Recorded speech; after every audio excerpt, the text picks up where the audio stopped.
Taste the Daily. Tenkasi மாவட்டம் செங்கோட்டை வார சந்தை கட்டிடத்தை கட்சி அலுவலகமாக திமுக நிர்வாகி மாற்றியது அதிர்ச்சியை ஏற்படுத்தியது. 2,76,00,000 மதிப்பில் புதிதாக கட்டப்பட்டு கடந்த பிப்ரவரி மாதம் 15ஆம் தேதி வார சந்தை கட்டிடம் திறக்கப்பட்டது.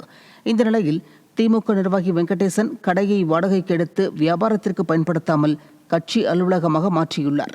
சந்தைக்கான கடையை கட்சி அலுவலகமாக மாற்றுவதுதான் ஸ்டாலின் மாடல் ஆட்சியா என வியாபாரிகள் கேள்வி எழுப்புகின்றனர்.